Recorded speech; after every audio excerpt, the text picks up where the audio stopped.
Olá, eu sou o Divino Ronaldo, comunicador do Agro e apresentador do podcast Agro e Prosa. Esse episódio tem o oferecimento de Organic Brasil e Cutelaria Simo.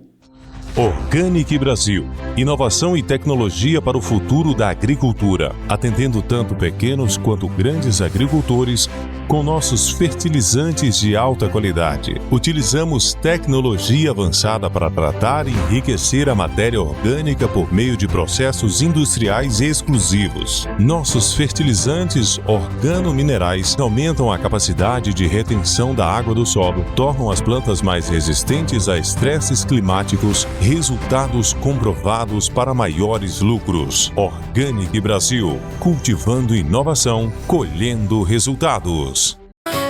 Agro e Prosa, apresentação Divino Ronaldo. O meu entrevistado de hoje é Matheus Freitas, advogado especialista em direito do agronegócio, sócio do escritório João Domingos Advogados. E o tema da nossa entrevista será Desafios e oportunidades do agro brasileiro na era Trump. Matheus, seja bem-vindo, tudo bem com você? Obrigado, Divino, tudo bem, e você? Tudo ótimo, muito bom falar desse tema, tá em alta, né? Todo mundo quer falar do Trump agora. Eu já falei algumas vezes, já semana passada, sobre isso em algumas redes, acho que é a quarta vez. Bom demais, prova que o assunto tá nos trend. Matheus, muita preocupação por parte de muita gente, euforia e alegria por parte de outros, né, com essa vitória do Trump. Ele assumiu no dia 20 de janeiro, teve grande apoio dos agricultores norte-americanos. Como é que deverá ser o governo de Donald Trump para o agro nos Estados Unidos? Com certeza vai ser melhor do que o nosso, né? É a resposta que eu dou inicialmente. Sim, por razões ideológicas, e não só, até porque o governo americano tem uma política de Estado muito forte em termos de subsídios fiscais para os produtores rurais norte-americanos, porque a gente vai ter uma intensificação disso no governo Trump, por ser alinhado ideologicamente aos ideais, né, dos produtores rurais. Então ele vai conceder subsídios, vai aumentar subvenções em termos de crédito rural, ele vai ajudar bastante, vai ser muito parceiro do agronegócio americano, que tende a aumentar a competição em relação ao nosso agronegócio aqui, que não tem tanta força assim por parte do governo. Quando você fez a brincadeira inicial aí, melhor que o nosso, como é que você acredita que vai ser o nosso negócio ao longo desse 2025? Bom, a gente já está com uma tendência forte de restrição de crédito por parte dos bancos em termos de recursos livres e muito mais em relação ao Plano Safra, que já é bem defasado, com notícias dizendo que a subvenção do Tesouro Nacional vai diminuir e que as taxas de juros oficiais, ou seja, aquelas praticadas dentro do crédito rural, que a gente chama de controlado, aumentando em virtude da alta da Selic. E o governo já não é muito tendente a ajudar o agronegócio, ideologicamente desalinhado com esse setor tão importante da economia. Com certeza teremos mais um ano aí de dificuldades de entendimento entre o agronegócio e o governo. Muita gente acha que o Trump é doido, né? Que ele é assim, meio malucão, meio fora da caixinha. E ele, segundo essas pessoas que o acham louco, ele busca muita confusão. Agora, ele com certeza vai ter uma relação com a China um pouco não amigável, uma relação comercial, digamos assim. Da outra vez ele já implantou taxas e tal. Aliás, eu gostaria de ouvir de você. O que você acha que vai acontecer? Você acha que vai ser uma relação amistosa ou vai ser uma relação conflituosa? Amistosa nunca será, mas penso que será um pouco mais leve do que da primeira vez, do primeiro mandato do Trump. Ele já deu alguns indícios de que será um pouco mais cuidadoso com as medidas. Haja vista aí a situação do TikTok. A empresa chamada ByteDance, que é a dona do TikTok, ela recebeu alguns abraços legais do Trump, que evitou a sua saída repentina do mercado norte-americano. Então isso quer dizer que o Trump vai ser um pouco mais comedido nas suas atuações em relação à China, até porque apesar de se ter chamado de doido, ele não é doido nem um pouco. Ele é bem inteligente e tem pessoas muito fortes que estão ajudando a pensar a economia, as estratégias comerciais dos Estados Unidos, das quais ele é um grande decisor. Aliás, o executivo do TikTok foi convidado para a posse do Trump, né? Sempre Exatamente. bom a gente ressaltar isso.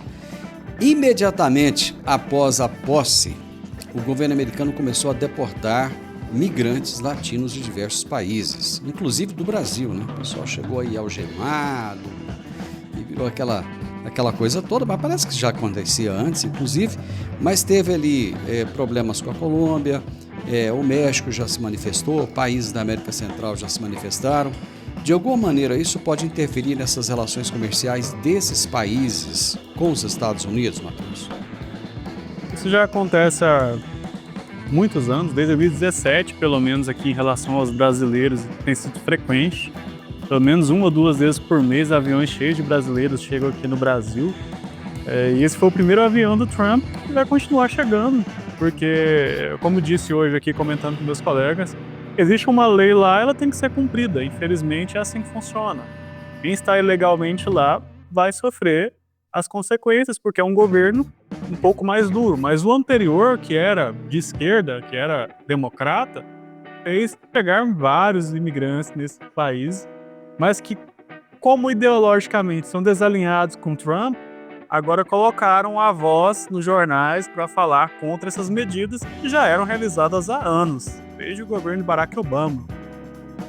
Eu não vejo essa relação comercial estremecendo em virtude de deportações que são apenas cumprimento da lei americana. Na verdade, a imprensa ela reverbera aquilo que ela quer, aquilo que é exatamente para ela. É isso.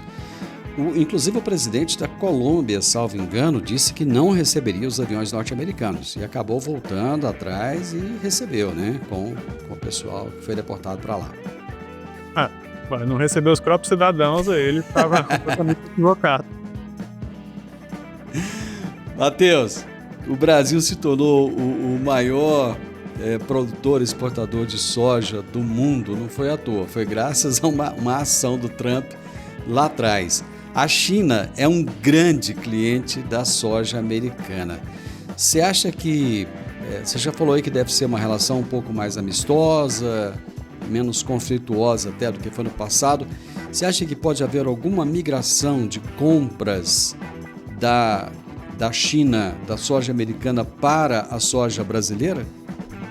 Pode sim, não só em virtude de uma guerra comercial 2.0 entre os dois países, mas também na perspectiva de oportunismo da China.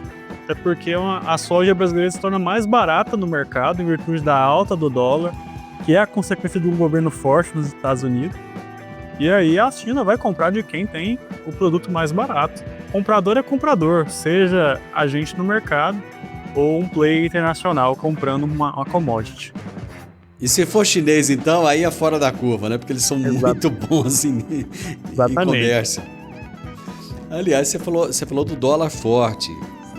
A gente tem que ressaltar que o dólar forte e o real fraco, né? Sim. E essa relação inversa, ela ajuda de um lado e atrapalha de outro, né? Acho que até avançando um pouco no assunto, a gente tem competitividade para venda, a gente perde muito em compra. E nós compramos muito insumo de fora cotado em dólar. Então, o custo de produção aumenta e o preço não. Eu estive agora no mês de dezembro na Argentina e também no Uruguai. E eu fiz uma viagem de carro. Um ano antes eu fiz uma viagem muito parecida, Matheus, pela Argentina. E eu cheguei a pagar o combustível lá a menos de R$3, a gasolina, né? A média de R$3 por aí. Agora, acima de R$7. Aí muita gente vai falar para mim, mas então o presidente que entrou lá tá piorando a economia, tá deixando tudo mais caro para os argentinos. Não, a nossa moeda é que tá fraca, a nossa moeda é que perdeu valor, né? E acaba que nós estamos mais pobres, a grande verdade é essa, né? É verdade, a economia argentina é dolarizada, então na cotação a gente está perdendo, né? Vamos para um breve intervalo comercial e voltamos já já. Eu sempre gostei de canivete, desde os tempos em que eu fazia o curso de técnico agrícola, lá na Escola Agrotécnica Federal, que eu usava canivete. e agora eu tenho o privilégio de ter o meu canivete personalizado. Inclusive, tem um em formato de soja. É isso mesmo, é o canivete da Simo.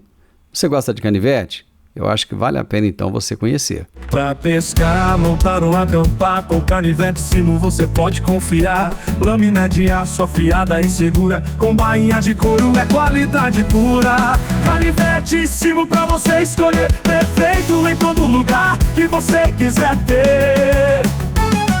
Canivete Simo pra você escolher, perfeito em todo lugar que você quiser ter. Canivete Simo, tecnologia a fio, perfeito em todo lugar. Você falou desse certo protecionismo americano. Até que ponto o protecionismo da era Trump vai afetar a economia brasileira, Matheus? Bom, de um lado, a gente tem os possíveis benefícios, né? Ele fechando para alguns mercados com tarifas, esses mercados podem se virar para nós. De outro lado, os Estados Unidos dão um mercado para o Brasil em alguns produtos, como couro, né, carne bovina, suco de laranja, enfim. Se ele cumprir algumas promessas que tem feito em relação ao Brasil, de uma hora ele fala uma coisa, outra fala outra, mas se cumprir as promessas negativas, a gente pode ter uma redução da fatia de exportação para aquele país. Esse é um dos piores malefícios, né, em relação ao protecionismo que Trump está pregando fazer nos Estados Unidos nesses próximos anos de governo. Você citou o exemplo da carne bovina. No ano passado, os Estados Unidos foram o nosso segundo cliente em compra de carne bovina. Você acha que pode haver alguma tarifação sobre a carne importada do Brasil? Olha, esse é um ponto bem capcioso, até porque nós somos os maiores produtores de carne bovina em solo americano. Quando eu falo nós, uma empresa brasileira chamada JBF. Exatamente. Alguns amam e outros odeiam, né? É verdade.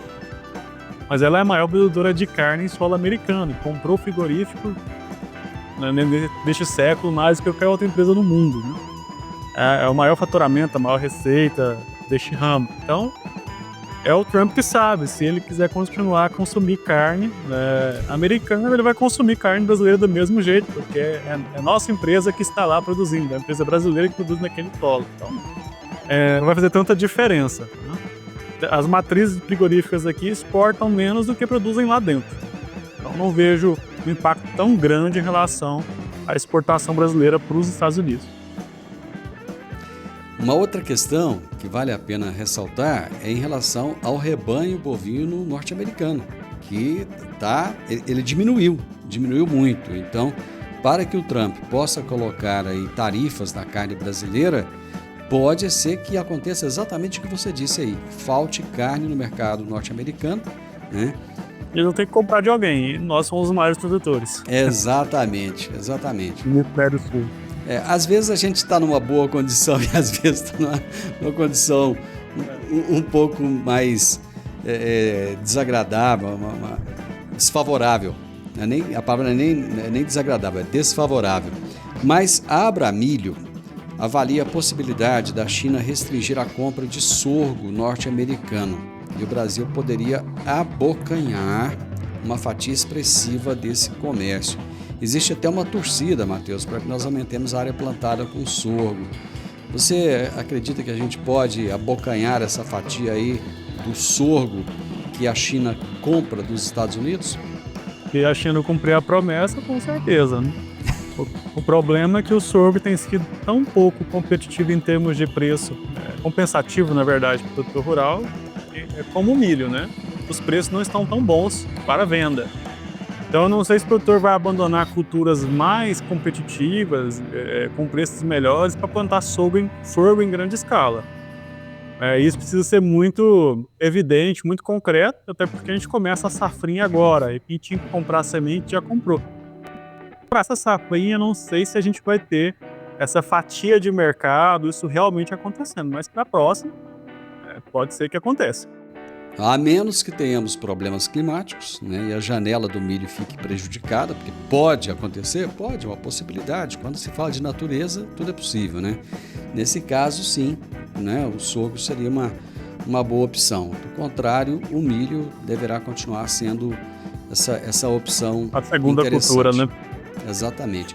Agora, uma das coisas que o Trump está fazendo, Matheus, é incentivando o uso do petróleo, né? Isso deixou muita gente cabelo em pé, saiu do Acordo de Paris e tal, e o pessoal achou que ele ia buscar incentivar fontes renováveis de energia, e ele não, ele voltou pro bom e velho petróleo de antigamente e falou, não, isso aqui é a fonte mais barata, é a fonte que vai fazer a gente se tornar altamente competitivo. Você acha que... Outra coisa, o Trump ele tem uma relação amistosa com a Arábia Saudita. Você acha que isso pode fazer com que haja um recuo global nos preços do petróleo? Sim, acredito. Ele falou claramente e repetiu 3 vezes, né? Perfurar, perfurar e perfurar, referindo-se ali à atividade de exploração petrolífera, né? Ele mencionou também que os Estados Unidos são uma nação abençoada, mais ou menos isso que ele quis dizer, porque é uma das poucas que tem petróleo no chão. A gente tem aquelas imagens de petróleo sendo extraído no Texas, ali, diretamente do solo, né? Que é algo bem raro no mundo. Mas os golfos dos Estados Unidos também têm grande produção de petróleo e ali concentram as maiores empresas fora a Saudi Aramco, que é da Arábia Saudita, das empresas do Oriente Médio. Nós temos as maiores petrolíferas do mundo dos Estados Unidos. Então, com certeza, isso tende a aumentar a oferta se ele, de fato, incentivar esse ramo nos Estados Unidos ali. A oferta de petróleo vai aumentar e os preços tendem a diminuir. É claro que a gente tem do outro lado um grande jogador, que é a Arábia Saudita e seus amigos do Oriente Médio. A gente chama de OPEP, né, na verdade. Ele tem muito poder para mandar nos preços. Então, para eles, preço baixo, estão perdendo dinheiro. Eles podem reduzir a produção e equilibrar esse jogo. Então, é tudo um jogo de xadrez, é uma balança e quem errar no peso, perde, cai no pé. Como é que a gente fica nessa, Matheus? Porque petróleo nós também temos à vontade, apesar de termos um incentivo aí ao etanol, a fontes renováveis, né? O Brasil vem sendo, de certa forma, um protagonista nisso no mundo, né? Apesar de não ser tão reconhecido, mas é protagonista. Mas temos muito petróleo. Do seu ponto de vista, com o seu conhecimento, o que você acha que deve acontecer? Como é que a gente fica nessa aí? Voltamos ao velho petróleo de guerra ou não? Continuaremos nas fontes renováveis? A verdade é que as fontes renováveis elas ainda são incipientes perto da demanda de combustível fóssil, né, de petróleo, de gasolina e diesel, né, digamos assim. E o Brasil, apesar de ter um grande potencial de reserva, em termos de perfuração e transformação, nós estamos muito aquém no mundo. As pessoas não sabem, mas a Petrobras não é nem de longe uma empresa tão eficiente quanto uma empresa norte-americana, uma Saudi Aramco da vida. Ela é bem lenta, né? E está se recuperando ainda dos efeitos da Lava Jato. Da Lava Jato não, né? Os escândalos ali que levaram a Lava Jato a acontecer, né, na verdade. Então, investimentos errados, gastos desnecessários, desvios, enfim. Hoje ela está se recuperando e não sabemos se de fato vai se recuperar de tantos efeitos negativos que ela sofreu. Então sua capacidade de investimento e de crescimento é muito pequena. O que a gente precisa é aumentar a concorrência, mudar a legislação e aumentar a concorrência e transformação de petróleo no Brasil. Caso contrário, até que as fontes renováveis sejam majoritárias, ficaremos reféns desses grandes países produtores. Eu realmente não acredito nessa mudança, nessa transformação que você disse aí que é necessária, viu? Também não. Sem querer ser pessimista, né, Matheus? Matheus, existe um estudo até recente agora, da Celeris Consultoria, em que ele fala das taxas de juros nos Estados Unidos, que devem ficar em patamares altos. E isso vai fazer com que a Selic continue a subir. Já estava programado, né, a alta da Selic, mas ela deverá continuar a subir. Com isso, os juros aumentam no Brasil. Os produtores rurais podem pagar mais por esses recursos que lá no início você já falava que são parcos e são muito poucos, né, não são suficientes. Isso pode, de alguma maneira, aumentar a inadimplência por parte de produtores rurais que acabam alavancando, investindo e depois não dão conta de cumprir? Nós já estamos com a inadimplência histórica, né? Talvez uma das maiores da história do agro brasileiro, decorrente da alavancagem ocorrida na pandemia da Covid-19, dos efeitos da guerra da Ucrânia e Oriente Médio, das altas dos insumos e das quedas de preço, que agora estão pendentes a subir e estabilizar, mas a crise já aconteceu. Tivemos El Niño no meio do caminho também. Tivemos crises climáticas no sul do Brasil, que é uma região produtora relevante. Então o agro brasileiro ele já está com a inadimplência alta em virtude destes efeitos.